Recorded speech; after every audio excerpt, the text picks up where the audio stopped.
저희 회사가 세상에서 대한민국에서 너무 많이 퍼지고 있습니다. 대부분 인터넷에 떠도는 내용들이 사실이 아닌 허황된 얘기로 인해서 회사와 주주는 막대한 피해를 보고 있습니다. 이에 저는 이 자리를 빌어서 근거 없이 떠도는 세간의 루머에 대한 해명을 하고자 합니다. 이를 통해 진실이 바로서고 주주와 회사의 정당한 이익이 보호되기를 바랍니다. 나아가 현재 회사가 진행하고 있는 임상 실현 및 임상 계획, 구속 파이프라인에 대한 미래 비전을 제시하고자 합니다. 자세한 발표에 앞서 주주분들께서는 현재 상장 회사인 신라젠과 과거 소규모 바이오 벤처에서 출발했다는 사실을 꼭 상기해 주시기 부탁드립니다. 바이오 벤처는 기업의 특성상 연구 인력이, 연구 능력이 가장 중요하며 이는 실제로 회사 경영상 중요한 결정에도 크게 영향을 미쳐 명목상 회사 대표와 실질적인 회사 운영권자 대표자가 정확하게 일치하지 않은 일이 일어났었습니다. 그래서 상장사 신라젠이 이 많은 루머의 소용돌이 가운데 있게 된 것입니다. 바이오 벤처로서의 신라젠은 황태호 박사라는 분이 대표로 2006년에 시작하였으며 그 이후 이완 대표를 거쳐 2014년부터 제가 대표로 일하고 있습니다. 제가 공식적으로 대표가 된 것은 제네렉스 인수 이후인 2014년 3월경부터였습니다. 하지만 저에게는 펀딩 관련 임무만 주어졌을 뿐 회사 대표로서의 실질적인 권한은 없었습니다. 황 박사가 2015년 12월 31일 회사를 자진해서 나가고 난 이후 2016년 1월 1일 이전까지는 회사 운영 구조가 여전히 바이오 벤처 성격이 강해서 황태호 박사가 회사의 실질적인 운영권을 가지고 경영상 중요한 결정에 관여하였습니다. 여기서 운영권이라고 말하는 것은 연구 방향, 예산 집행, 인사, 심지어 제네렉스 인수 계약권 등 회사 운영의 실질적인 제반 권한을 말합니다. 주주 여러분들은 제네렉스 주식을 제가 가지고 있다라고 많이 오해하시는데 저는 신라젠에 투자했지 제네렉스에 투자한 적이 없습니다. 저는 제네렉스 주주 단 한 주도 보유했던 적이 없습니다. 주주 여러분, 오늘 바이오 벤처 신라젠과 명실상부한 상장사 신라젠을 구분하여 생각하여 주시기 부탁드리겠습니다. 감사합니다. 간암 임상 3상에 대해서 설명을 드리겠습니다. 무모한 프로토콜이라는 루머들이 있는데요. 이 간암 3상의 프로토콜을 누가 짰느냐 하면은 프랑스의 협력사인 유럽 판권의 절반을 가졌던 프랜스진 주도로 유럽에서 유명한 간암학자들을 모아놓고 특히 독일의 피터 갈로 등 독일, 이태리의 유명한 저명한 간암학자들이 이 프로토콜을 작성하기 시작했습니다. 다음 미국 메모리얼 슬론 캐터릭 센터에 계신 가산 아부 알파 그리고 중국, 대만의 유명한 간암학자들이 또 다 조인하여 2년여에 걸쳐서 작성된 당시로서는 훌륭한 프로토콜이었습니다. 동물 실험 담당하시는 분이 간암 임상 3상 프로토콜 짜는 것 아닙니다. 이 리스트 여기 계신 분들이 포커스 스티어링 커미티에 계시고 세계적인 권위자들이 이 프로토콜을 짰다는 것을 설명드립니다. 그리고 2015년 당시 헬리오 헤파톨로지에서 분석하기를 2015년 간의학회에서 일어난 10대 사건 중에 하나가 헥사백이 이 FDA로부터 임상 3상 허가를 취득했다는 것은 세계적인 사건입니다. 지금 와서 중단됐다고 프로토콜을 엉망으로 짠 게 아니냐는데 이런 세계적인 석학들이 2년여에 걸쳐서 50만 유로를 들여서 짠 프로토콜입니다. 하지만 이런 저명하신 분들도 약물 이외의 사회적인 돌발 변수가 작동할 줄은 예측할 수 없었습니다. 예를 들면 2016년 사드 사태로 인해서 중국 임상 개시 허가가 저희가 계획했던 것보다 훨씬 지연돼 버렸습니다. 그 사이에 2017년, 2018년 사이에 간암 2차 선택 약물이 세계 규제 당국으로부터 심판 승인을 받아서 시장에 나왔습니다. 저희가 삼상 개시하는 시점에는 간암에 쓸 수 있는 약물은 렉사바가 유일했습니다. 2차 간암 선택약은 없었습니다.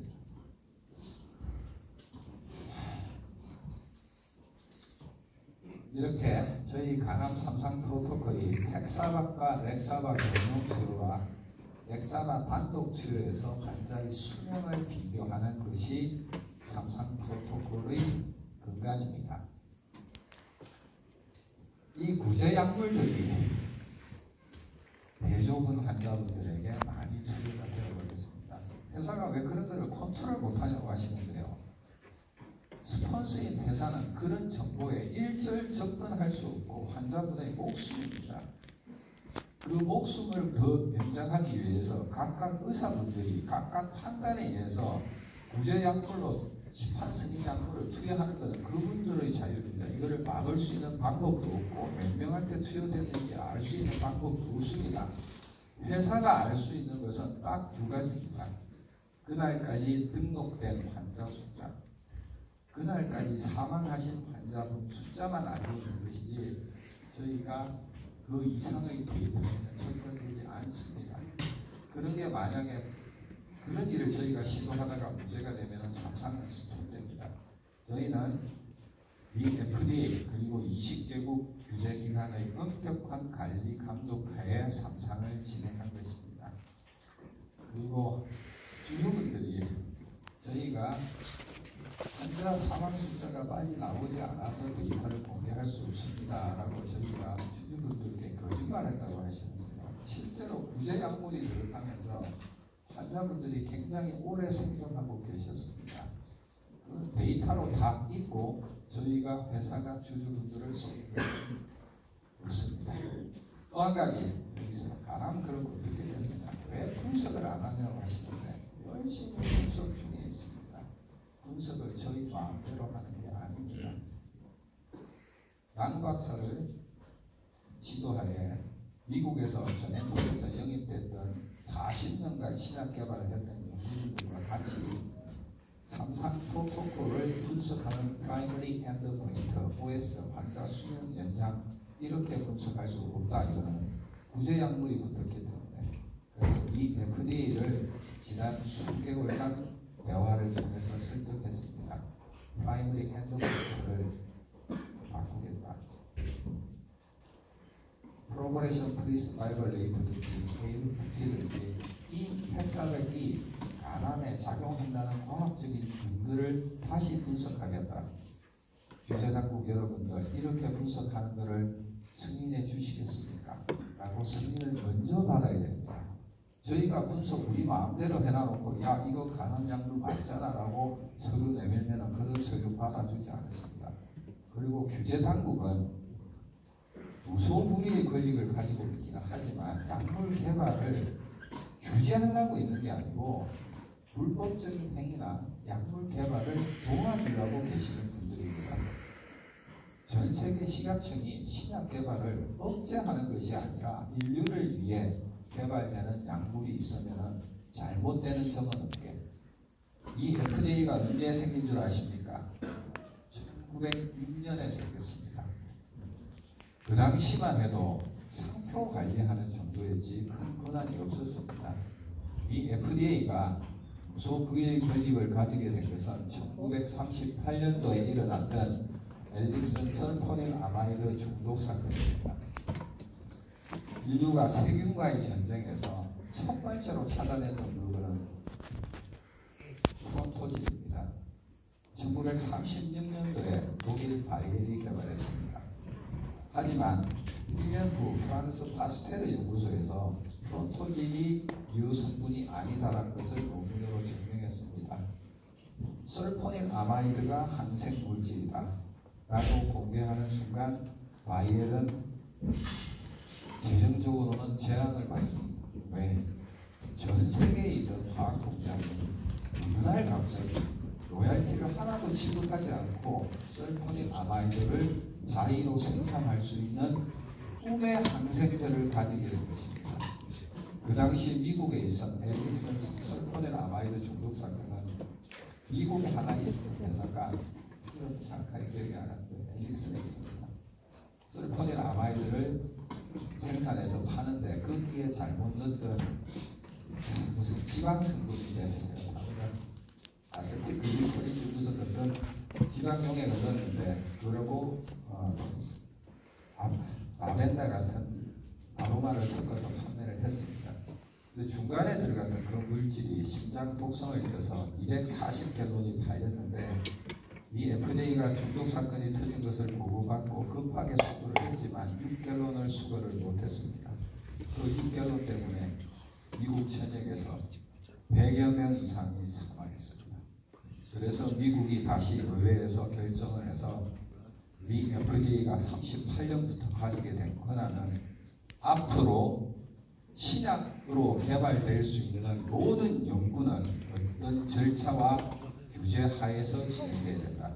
약으로 개발될 거 아니면 논문 쓸 거면은 교수 마음대로 해도 됩니다. 하지만 신약 후보 물질은 GLP 레귤레이션에 따라서 엄격한 규제 하에서 진행이 되게끔 바뀌겠습니다. 그래서 저희는 프라이머리 엔드 포인트를 바꿔서 분석하겠다는 것을 규제 당국에 설명을 했고 그 규제 당국이 4개월여의 설득 끝에 허가를 줬습니다. 그리고 데이터 클로즈가 3월 16일 날 데이터가 클로즈 된 겁니다. 며칠 안 됐습니다. 그 데이터를 다른 4개 변수로 분석을 해서 이 약물이 강암에 듣는지 아닌지 지금 빨리 분석 중에 있습니다. 루머 관련 중에서 제네렉스 인수를 자금을 누가 댔느냐, 저 이거 꼭 이야기하고 싶습니다. 제네렉스 인수는 암으로 가족을 잃었던 의사 추주분들이 정말 제대로 듣는 항암제를 개발하다가 순수한 자금이 선두했을 것입니다. 그 자금을 선두로 몇몇 금융기관이 따라붙으면서 제네렉스 샀습니다. 3월 14일이 돈 붙이는 마지막 날이었습니다. 3월 7일 날 펀딩을 주도해 주시던 앞에서 끌어주시는 동부 정권이 저를 불러놓고 펀딩이 불가능할 것 같다라고 얘기했습니다. 제가 그 전부터 몇 달 전부터 펀딩이 안 되면 안 된다라고 이야기하시라고 빨리 그럼 내가 다른 데 가서 펀딩 하겠다고 일주일을 남겨놓고 불가하다고 방금 얘기했습니다. 책임을 물을 시간조차 없었습니다. 그 토일 의사주주들 모아놓고 수차례에 걸쳐서 아야를 했습니다. 다음 월요일날 펀드 조성했습니다. 화요일 수요일날 의사주주들이 금융기관을 가서 돈을 다 투자해 주셨습니다. 목요일날 등기했습니다. 금요일날 돈 붙였습니다. 여기서 VIK가 왜 나옵니까? VIK 자금을 주도로 제네렉스를 인수한 것이 아닙니다. VIK 자금은 인수 이후에 인수하고 나서 돈을 340억을 붙이고 나니까 돈이 7억밖에 남지 않았습니다. 펀딩 수수료로 동부에 수수료 주고 나니까 마이너스입니다. 4월달 월급 제가 대출받아서 5억 대출받아서 기고에서 대출받아서 직원들 월급 줬습니다. 5월달 기고 가서 다시 8억 8천 대출받아서 직원들 월급 줬습니다. 3월 14일에 인수하고 제가 이틀을 쓰러져서 잤습니다. 3월 17일날 월요일날 또 펀딩하러 나갔습니다. 회사에 돈을 줬습니다. 첫 번째 만났던 DS 인베스트가 이제 인수 이후니까 가격을 20% 올렸다. 그러니까 투자는 10억을 하겠다. 이 인수 가격 20% 올린 거는 인정 못하겠다. 자기들보다 더 큰 금융기관이 이 가격을 인정하면 자기들은 10억을 투자합니다. 그게 3월 17일 상황입니다. 하지만 1라운드 펀딩에서 들어와 주셨던 기관들이 걱정을 했습니다. 문 대표 당신이 더 이상 만나고 다닐 기관 투자가가 없다. 왜요? 그러니까 당신이 대한민국에서 투자한다는 기관 투자가는 전부 다 만난다. 그래서 제가 말씀드렸습니다. 금융기관 자금만 기관 자금이 아니다. 의료기관 자금도 기관 자금이다. 너희도 잘 봐라. 대한민국 의사들이 모이면 어떤 돈이 만들어지는지를 또 보여줄게. 제네렉스 인수도 의사들 자금이 주도로 된 거고 2라운드 펀딩도 한은장님이 수도권에서 마취과 선생님입니다. 종양내과 선생님, 피부과, 성형외과 선생님들 배우기들 오시면서 여의도저희 사무실로 모시고 왔습니다. 제가 밤 8시부터 배우기들 보내시니까 영어를 하시고 8시 정도에서 11시 반까지 와야 됐습니다. 그 자리에서 또 50억 모았습니다. 그 소식을 듣는 하나대투증권이 자체 자료를 30억을 투자하겠다고 결정했습니다. 하나대투가 결정하자 DSC 투자자문이 10억을 투자했습니다. 그렇게 기관이 몇 개가 또 따라붙어서 운영 자금을 또 만들었습니다. VIK 자금은 2014년 9월달에 제가 제네렉스 실사, 물론 신라젠으로 바뀌고 난 다음이지만 그 실사를 갔을 때 이전 바이오 벤처 상태의 부산 경영진들이 유입한 자금입니다. 절대로 상장사 신라젠 그리고 저 문 대표는 VIK랑 아무런 연이 없습니다. VIK 투자 자금 받는 것을 반대하다가 회사에서 여러 번 축출당할 위기에 처했던 게 저입니다. 연판장 사건 아시죠? 제가 너무라고 보내서 6주 동안 같은 산을 매일 올라갔습니다. 죽을까 고민도 하다가 죽을 것보다는 나와서 한방 붙어보자. 그리고 다시 여의도로 들어갔습니다. 다시 한번 강조드립니다. 상장사 신라젠과 VIK를 연결하지 마십시오. 제네렉스 인수 자금은 의사들의 부모님을 암으로 잃어가는 그 의사 주주분들이 20년, 30년 일해서 만들었던 그 자금이 주도해서 제네렉스 인수했고 거기에 대한 모든 근거는 있습니다. 그리고 오늘 제가 발표하는 것들이 사회적인 파장을 많이 일으킬 겁니다. 이제는 회사 안에서 무슨 일이 있었는지 충분히 주주분들이 오해하지 않도록 설명드리겠습니다. 그리고 이 모든 것은 백데이터랑 증거가 있습니다. 다음은 정권 7세 비화의 회사가 성장했지. 자, 이거 루머입니다. 상장사 신라젠은 정치권, 정권과 아무런 연이 없습니다. 여야 할 것 없이 아무런 연이 없습니다. 그런 것이 있으면은 제가 2번의 세무조사를 받고 감당할 수 없는 세금을 부과받았겠습니까? 억울하게 부과받은 세금에 대해서는 지금 반환 소송을 진행 중입니다. 저희가 2015년 봄에부터 시작해서 회사는 글로벌 첨단 바이오 의약품 기술 개발 사업에 지원을 해서 당당히 상장사들과 경쟁해서 선정을 했습니다. 당당히 이 상장사가 상장사와 경쟁해서 이겼습니다. 그 당시 황 박사는 비슷한 시기에 바이러스 연구에 관한 다른 국제까지의 지원에서 탈락했습니다. 그 이후에 황 박사가 뭐라고 주장을 하고 다니냐면 국가가 자기에게 준다고 약속한 연구비를 문 대표란 사람이 서울에서 빼앗아간다. 처음에 이야기 듣고 저는 웃었습니다. 이게 무슨 말도 안 되는 소리냐고. 이런 관료가 있으면 이런 것은 바로 비리지 않습니까? 그래서 저는 웃었는데 정말 황당한 것은 이런 말을 믿는 사람이 있다는 얘기입니다. 심지어 부산대 총장에게도 황 박사는 이렇게 주장했다고 합니다. 황 박사, 당신이 했던 이런 말이 사실이 아니면 아니라고 밝히시고 정말 그런 실체가 있었으면 그 사람이 누군지 당당히 밝히십시오. 이런 어처구니 없는 주장들 때문에 회사와 주주들은 엄청난 막대한 피해를 보고 있는 것입니다. 저희 상장사 신라젠이 여기까지 보기까지 여러 국가기관으로부터 국정원에서 2번, 금감원, 한국거래소, 서울지방국세청, 부산지방국세청으로부터 회사의 운영의 합법성과 투명성에 관하여 다양한 측면에서 이미 다 검증을 받고 조사를 받았습니다. 지금은 검찰 조사가 진행 중입니다. 그 과정 중에서 있었던 거 몇 가지만 이야기 드리겠습니다. 국정원 2번째 조사가 뭐였냐면 정말 재미있는 조사가 있었습니다. 부산에서 만든 기술을 문 대표라는 사람이 미국에 싸게 팔아넘겼다 라는 제보로 시작된 조사입니다. 얼마나 황당합니까? 제가 그랬습니다. 이 기술 미국 기술이다. 누가 원개발자지 요 다음 장표에서 설명드리겠습니다. 미국 국가기관이 만든 기술을 대한민국 의사들과 금융기관이 협력해서 겨우 사온 것이다. 물론 부산이 그분들의 약간의 협력을 받은 것이 있지만 부산 땅에서 만들어진 기술이 아니다. 다들 웃으면서 참 희한한 소문도 다 있군요. 끝났습니다.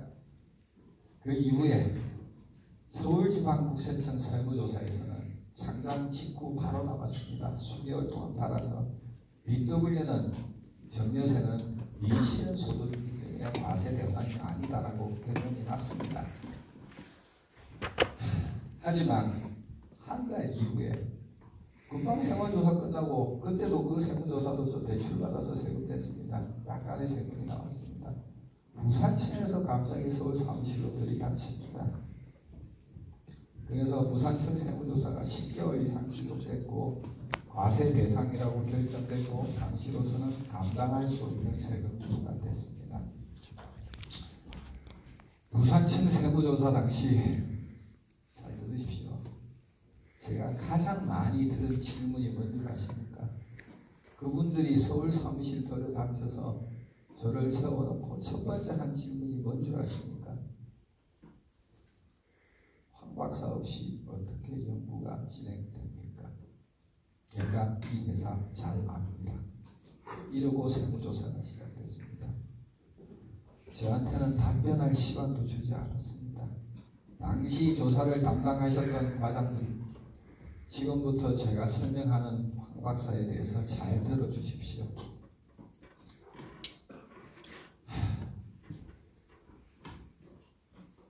국세청 내에서도 저희한테 부과됐던 정여세에 대해서 과세이다 아니다가 반반입니다. 하지만 제가 인정할 수 없는 것은 그 과세 금액입니다. 저희한테 부과하는 세금의 과세 기준이 된 것은 38 장외가 기준으로 저희한테 천문학적 세금이 부과됐습니다. 한국거래소에서 상장심사 시 저희는 저희 주식에 대해서 자진해서 3년 보호예수를 걸었습니다. 거래소가 요구한 것이 아니고 대주주 상인이 약 성공시키고 저희 부자 되겠습니다. 저희는 자진해서 3년 보호예수 걸겠습니다. 했습니다. 법적으로 원래 기술성 상장은 1년입니다. 거래소가 심사하시다가 30%는 1년으로 보호예수를 걸은 것은 저희가 회사 BW를 행사하기 위해서, 물론 BW도 저희가 만든 게 아닙니다. 기관의 요구사항이었습니다. 당신들 대주주 상인은 1년 내로 300억 이상의 돈을 만들어서 회사에 넣어라. 당신들이 리스크를 감당해라. 해서 만들어진 것입니다. 그 당시 저는 CDBW가 무슨 단어인지도 모르는 의료인이었습니다. 제가 언제 경제학개론 수업을 들었습니까? 기관 지시사항, 기관 요구사항이라서 만들어진 것이고, 거래소에서도 30%를 1년으로 해주시면서 저희가 의사 주주들한테 빌렸던 주식을 갚으라고 허용해 주신 것입니다. 저한테 주식을 빌려주셨던 의사 주주분들 여러 국가기관으로부터 조사를 같이 다 받았습니다. 대부분 기업이신데 세무조사까지 다 받았습니다. 자금 출처가 명확합니다. 그분들 대부분 아버지가 가난으로 돌아가셨고 한 분은 아버지 어머니 폐암으로 돌아가셨고 장인까지 폐암으로 돌아가신 분들입니다. 이분들이 나서서 앞에 서 주셨기 때문에 회사가 여기까지 온 것입니다. 다시 한번 말씀드리지만 대주주 상인은 그 누구도 세금과 부채를 다 갚은 사람은 없습니다. 이 상태에서 한 번만 더 마지막 강조드립니다. 황 박사, 국가가 자기에게 준다고 약속한 인구비를 문 대표가 서울에서 빼앗아 갔다라고 주장했는데 이 말이 거짓이면 거짓이라고 말하고 이런 게 실체가 있으면 실체가 있다고 당당하게 나와서 이야기하십시오. 이래서 궁시렁거리지 마시고 이런 말들이 와전되면서 이런 엄청난 루머들이 발생하는 것입니다.